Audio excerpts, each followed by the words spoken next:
Good afternoon, everyone. We are 100 Years Enterprise, introducing the consequences of the street life. Season 4, Episode 3. My name is Fahim. Dante. Patrick. And our next guest, this beautiful woman, beautiful spirit. I met her a couple years ago doing some nice work with Rising Sun Pre-Apprenticeship Program. Sabrina Robertson. And Sabrina, welcome to the show. Thank you so much for having me. I'm excited. When we first asked you to come on this show, what was your first thought?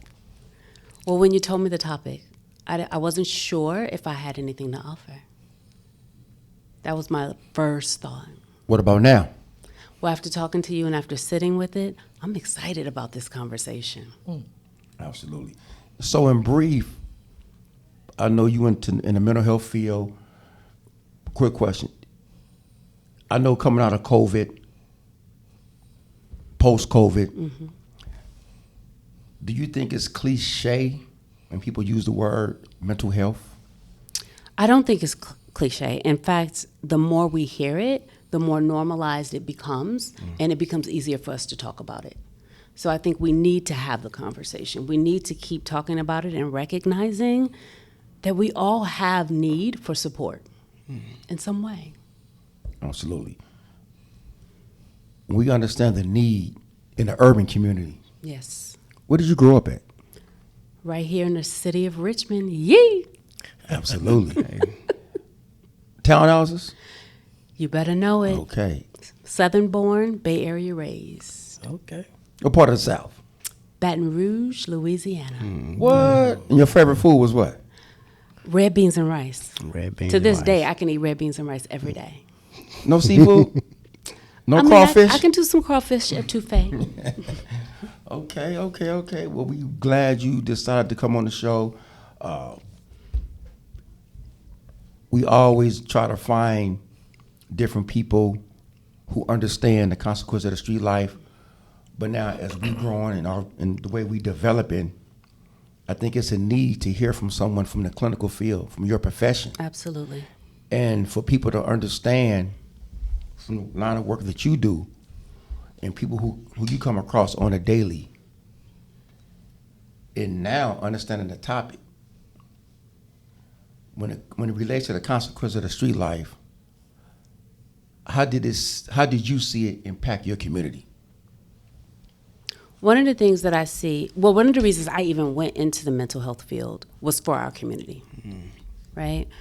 There was a great disparity, and it still is, of therapists, clinicians of color, right? And I just find that it's easier to talk to somebody who looks like you, who understands your context, your culture, your food, the benefits of having a praying grandma, and how that carries us through. And so I wanted to go into the field to give us somebody to talk to. Absolutely. Right? And then if you add the religious connotations to that, our belief systems in therapy, reconciling that you can have Jesus and a therapist. Yes. Because that's a huge mountain to overcome for us as people of color. Yeah. And so what I'm finding is that we're finally starting to embrace that there may be something to talking about things that are going on, not only inside of our houses, but inside of our bodies, inside of our minds. Absolutely. Yep. Okay, how you doing? I'm good. Nice to see you again. Nice to see you too. I just want to say that you really helped me when I went through the Rising Sun program with my son, and it was some few aha moments. I love that. And the therapy session was good in regards to just helping me understand myself and where I'm at today, and I appreciate that. I love that. I appreciate that. So I would like to say, the question I will pose to you is that when you talk to, say, men of color, right, or men and women of color, right, what do you discover that we have in common? What did you discover, just the commonality of each of our problems, each things that we talk about? Because it may not be problems, just discussing life. First things we do is I ask them, what is therapy to you? One of the things I realize is that we have different ideas of what therapy even is. I tell people, if you're expecting to come into my office, lay across a leather couch, and see me sitting there with Birkenstocks and a white coat on, that's not going to happen. Therapy is two people who trust each other having vulnerable conversations. Mm-hmm. That's first, right? And so when we get down to the vulnerability, one of the things that I find that we all have in common is childhood trauma, right? Childhood trauma is at the root of a lot of things. Now, my working definition of trauma is anything that overwhelms your system. Yes. Right? A lot of times people say trauma, you think of ambulances and police lights and people showing up and hollering and screaming. No. Trauma is anything that overwhelms your system. I just learned something new. Right. Yeah. Poverty is trauma. Food insecurity is trauma. And so when we uncover it like that, it's easy for people to say, okay, not only am I not well, but I haven't been well for a long time, and I was raised in a system that wasn't well. Help me fix it. Help me reconcile it. And sometimes fixing it is just acknowledging it. Yep. I find that we have three things as far as human needs when it comes to our mental health. We need to be seen, we need to be heard, we need to be validated. And sometimes you just need somebody to tell you that happened to you and it sucked. I feel like I'm in therapy right now. That's deep. Almost like, That's deep. I just want to say thank you for being here. Yeah.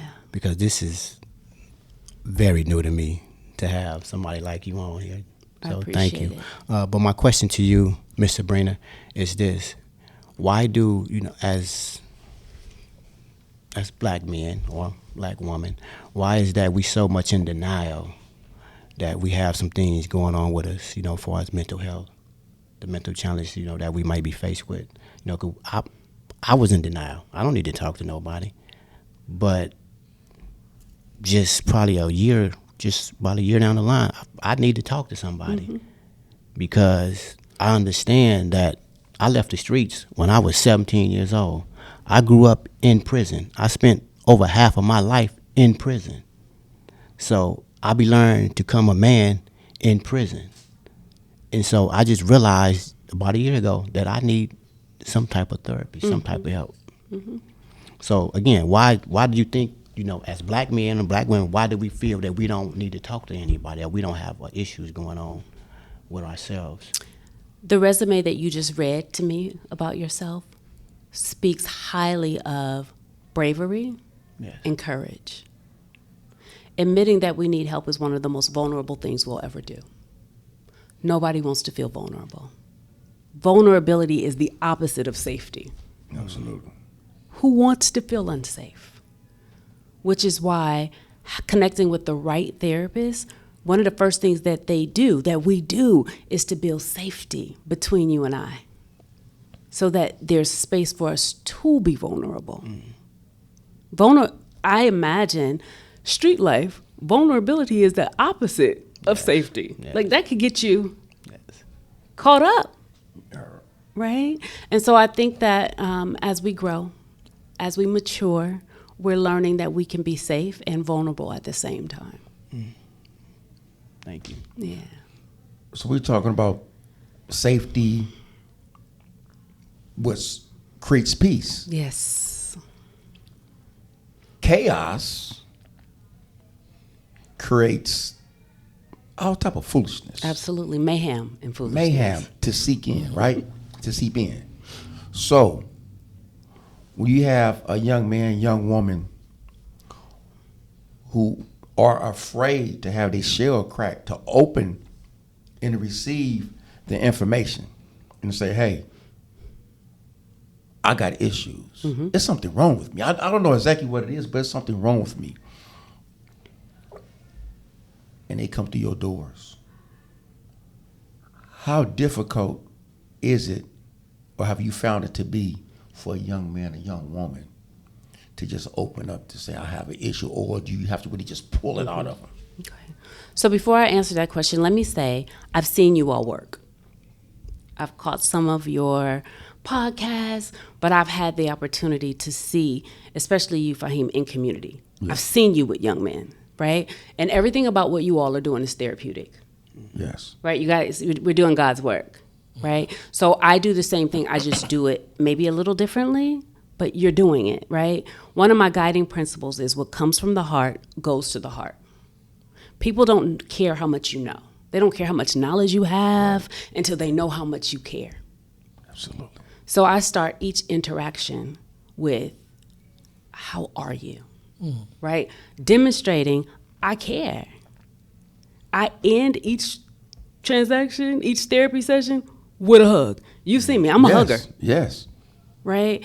And what are the things I find, especially with the young men that I come in contact with, it will go from one of those church grandma hugs to like they collapse in my arms. It's like they breathe. And I ask them, when was the last time somebody hugged you? And either they can't tell me when, or they can't tell me the last time somebody hugged them and didn't want anything from them. And so once we get to that level of vulnerability, it's when can I see you again? Yes. My time is up already? Yeah, it's been an hour. Roll out. I just want to add too. It's very impactful what you said, man. Powerful, because it made me think. I've been knowing this this sister. She's a Muslim, by the way, a Muslima, and she was telling me about how when she came to this country 20 years ago, how the first thing that her family did, her kids, everyone got therapy. And she said, in the 1%, or she said the upper middle class to the rich, they get therapy regularly. Yes. Right? Just a form of life. And we, the lower class, when I say we, just urban society, right, tend to refrain from it, right? But that's normal. That's a normal thing to help you heal or go through a thing or process a thing, help you process a thing, right?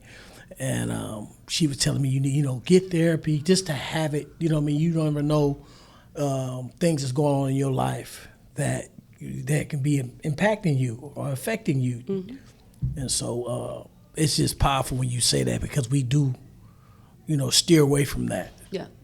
But people that's up on the upper echelon, they do it regularly. So we call that preventative therapy. Preventative therapy. Right? We do intervention. Yeah. And most of the time, we don't do it until we're in crisis, or we're forced to do it, or like I say, strongly encouraged. Yes. That's another way of saying mandated, right? But yeah, they're doing preventative. Before something happens. Before something happens. Mm-hmm. Absolutely. That's powerful. Yes. And I think, and that's needed too, because especially the way the world is today, this is crazy. It's madness out here. It is. And like I said, I left when I was 17, and just to get dropped back off into the world, it's totally different from back in 1987, 1986. Totally different. It's 2023. And I'll be out it'll be 7 years in December that I've been home. And honestly, I'm still trying to cope and deal with the things that goes on in the world. Mm-hmm. Just being a responsible individual, paying bills. I still be stressing about paying bills. I got the money, but it's like, I got to go pay a bill. I remember I didn't have to pay a bill at 16, 17, 15, 14. So all this is new to me. So, yeah, I do need some help. And I do appreciate you again for coming on here. Absolutely. Yes, ma'am. 25 years of doing what you do. A quarter of a century. What made you say, hey, I want to get into the psychology, right? To the clinical aspect of therapeutic, right? But reading, when you break down the word therapist, it's two words, the and rapist. So I was always taught when you go see a therapist, they trying to rape your mind. Right? Because right? So you follow me? So look at the connection and the connection. Right? Okay. The rapist. Oh, Lord. So we read these books to rape your rapist. mind, right? But to extract that what you don't need. Yeah. That what caused the trauma from our adolescence. From adolescence to the teenage years, to the young adult years, to our manhood, and to womanhood. Is it safe to say that a lot of that could be cultivated through the womb of the woman? Can you explain that? Absolutely. So even what you just said, the reality is it starts even before adolescence, right? We experience trauma in utero, right? Just like a baby in utero can hear your voice, hear you reading a book, hear you singing. They can also hear the trauma that you're experiencing or the trauma that you're inflicting, right? And so we come, even through the passage of the womb, sometimes we come into trauma. Yes. Right? We often hear fight, flight, or freeze. Yes. Right? Those are actually childhood trauma responses. Those are responses to trauma that we develop in our childhood. And we carry those out in behaviors in our adulthood. For children who had their first core wounding experience and they went and hid under the bed, that's generally an adult that's going to flee a scene, right? Or they're going to put their head in the sand and pretend like nothing happened because they don't want to confront it. Yes. For those that, all my life I had to fight, like from a child, those are going to be the fighters. Something happened, trauma break out, they swing in. They scratching and surviving, trying to make it work, right? All of those things develop in our childhood, right? And most of us carry the wounds of our mother. We do. I gotta agree. My mama was a fighter. Yes. So yeah. Women, fight so hard for the man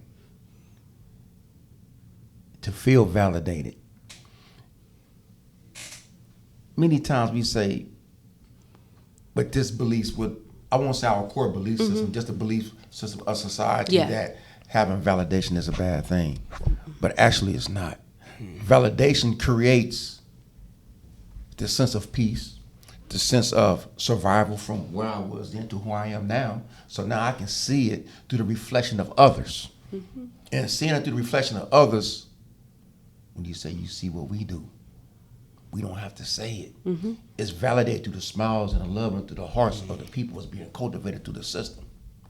So when I walk upstairs on Thursdays or Tuesdays, and I see you talking to 35, 40 people, and how they looking at you, that's validation.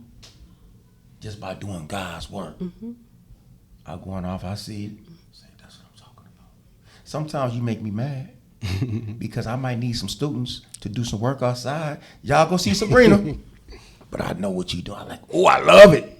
They come back out better people. Yeah. And thank you for that. Yeah. Validation also contributes to our self-esteem. Yes. How many of the young people that you all encounter, they don't have no self-esteem. They have false bravado. Yes. But their confidence, their self-esteem, the posturing, it's unhealthy.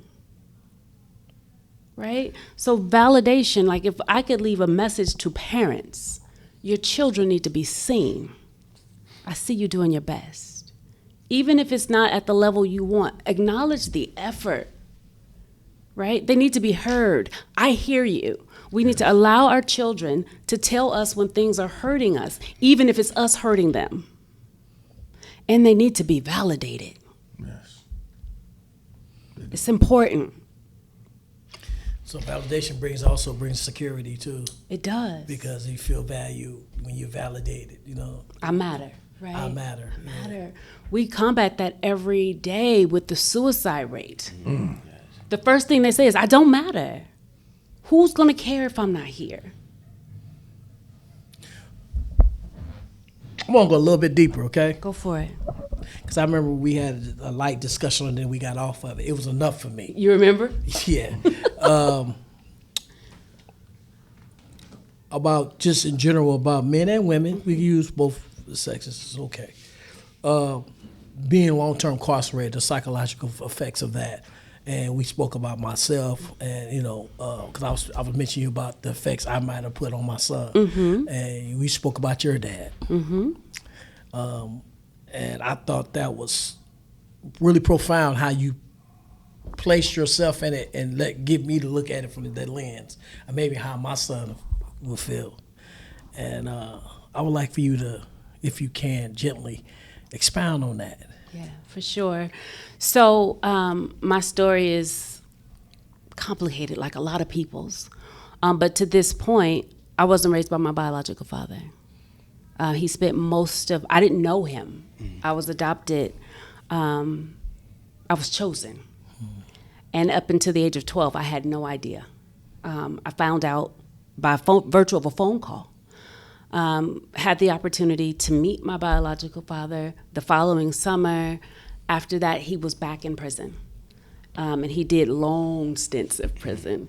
He finally got out when I was 26 years old. Was out for 2 years, went back. And his last stint in prison, I remember he was sentenced to 10 years, hard time, no chance of parole in Louisiana. Okay. Angola. And so it was hard. There was a stigma that I carried. There was questions that I had. Why was I born into this? Like, why was this my thing? And then when he finally got out, how to have a relationship. Who are you to me, right? And so through a process of us building, and in a lot of ways, I was the parent because I had to help him reestablish into society. Like when he came out, the cars had automatic seatbelts.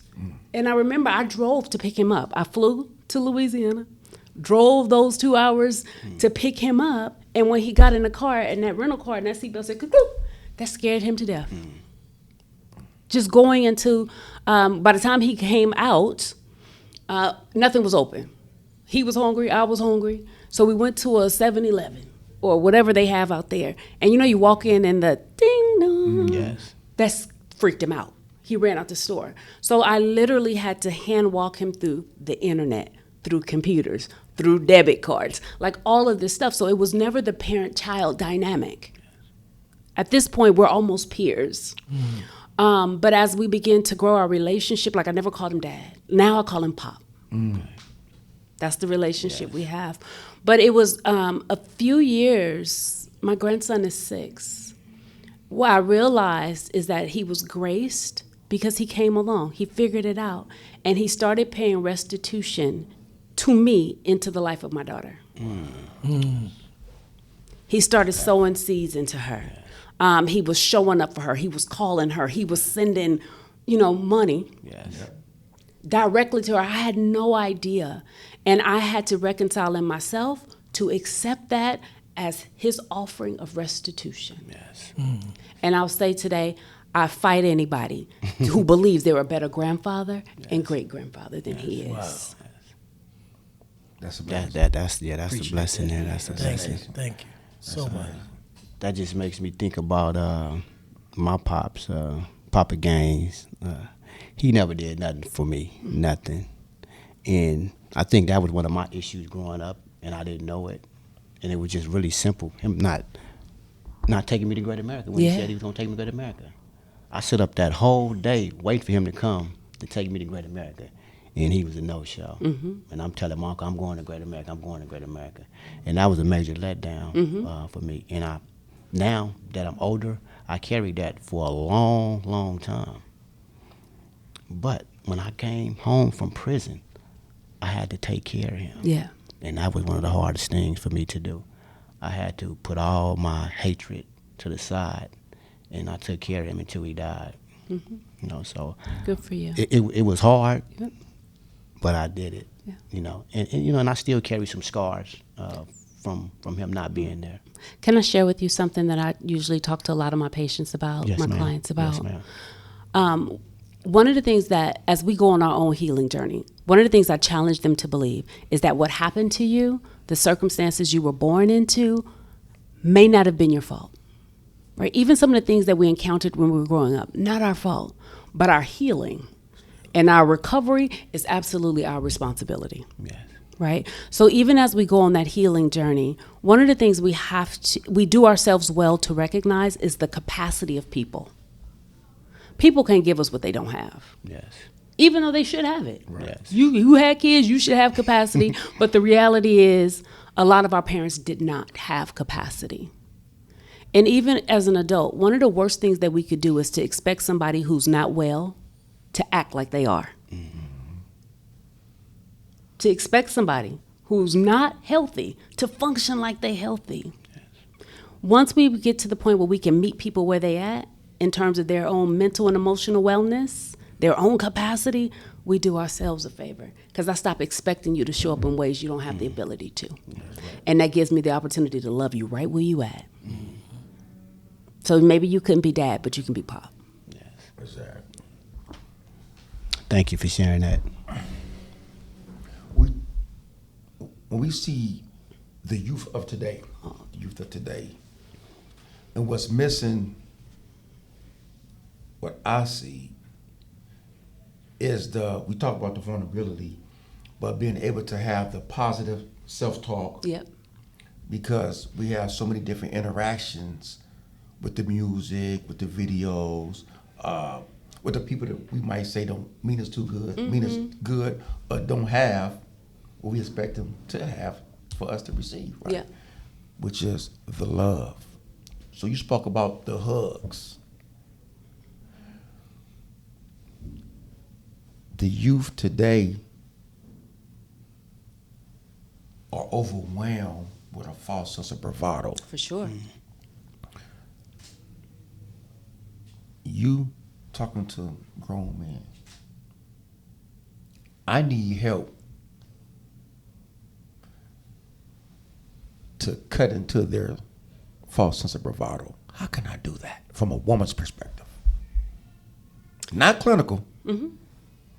I think one of the ways that we can help show up is to be to them what they don't have, who they don't have, right? And we do it in love.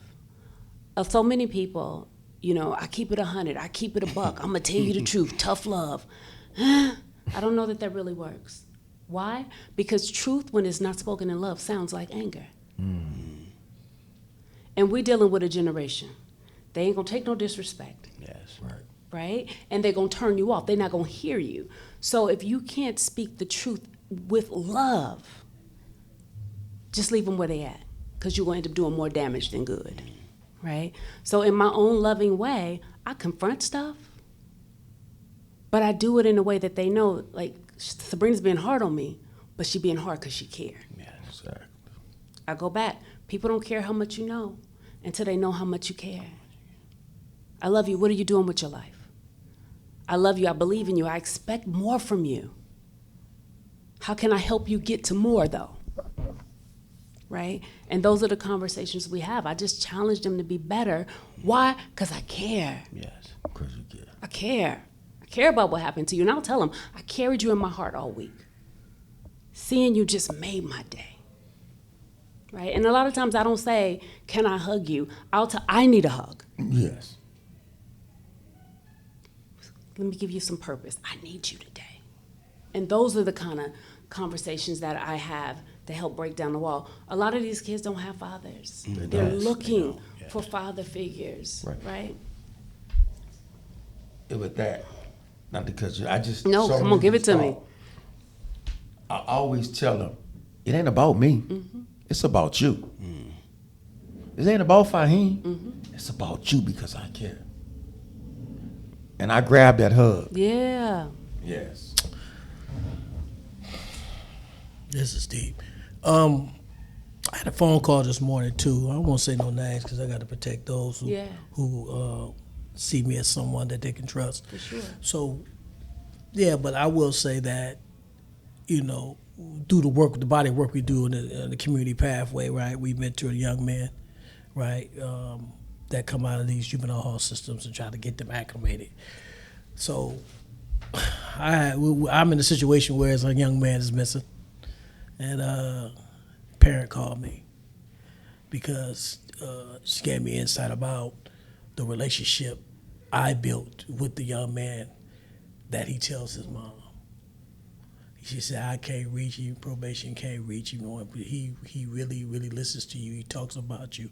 He lights up when you come to the house and stuff like that. And so, I was feeding off what Fahim said. It's not about us, but when you so emotionally connected and try your best to try to show them, that can be mental. That can almost cause you mental health because you can start going into feeling that energy off the mom, and I wouldn't say depression is a strong word. I just say it have you feeling down a little bit. Oh no, for sure. Because you want to look at the young man as your own. You want to love him as your own, right? You want to give him guidance as your own. What advice could you give me and I guess and those who's taking on that type of trying to be that example, right? What can you tell us that don't make us feel like? And I'm not saying myself because I don't want to personalize it, but for those who's in that situation where you can kind of see that you don't have the right words to say, to keep going. So let me normalize and validate what you just shared, right? When we stand in the gap for families, which is what we're doing. What we're doing is we're intercepting collisions. Every time somebody shares a traumatic story with you, every time you have to hold somebody because they lost somebody in a tragic way, that is literally a collision. That is their trauma colliding into your body. Picture yourself as a vehicle. How many times are you going to be able to get into a car accident and you don't do work to get your car adjusted? After a while, that vehicle going to stop. Absolutely. So, as it is with us in the field, we have to do the work to recalibrate after these collisions, and we have to do it on a regular basis. We have to get to the point where we're working smarter and not harder. Yes. What does smarter work look like? A mom reaches out to you and say, you can reach him, I can't. Cool, I'm gonna go after him, but I need you to go talk to Sabrina to figure out why you can't reach him. Yes. Because while I'm reaching him, if Sabrina can teach you how to reach him, we can reach him together. The load becomes lighter. Yes. Right. That's what we have to do. We have to start breaking generational patterns, because what'll happen is you reach him, you fix him, and then he goes back into the same system. And it's not a kid issue, it's a systems issue. Yes. And if we're not addressing the system, we're only doing half the work, which is why we're doing it more often. Thank you. Practice. What would I tell somebody who's in the field along with us? Practice self-care. Self-care. Right? And we talk about that all the time. Most people are like, what do you do for self-care? Well, I go get a pedicure. I go to the gym. And then I'll ask them, is that enough? Is your cup full when you're done? No. It's not. Why?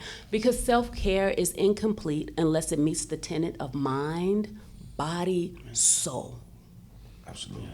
And if you're not taking care of your mind, your body, and your soul, you're not practicing self-care, which is why you still can't sleep at night, which is why you still exhausted. Well, you just took the words right out of my mouth. I was about to say, that's why I'm able to go to sleep at a particular time and wake up at 5 o'clock like clockwork with so much energy. I might only have 3 hours of sleep that night, but I know I'm waking up with a purpose. Yes. Everything I do is purpose-driven. It was 100 Years Enterprise when we steering these youth for making early death decisions, going into the trenches, to the communities to grab these youth and say, hey, I might can grab you from home, but what am I doing to help you when the tragedy or the tragic situations are inside the home? Yeah.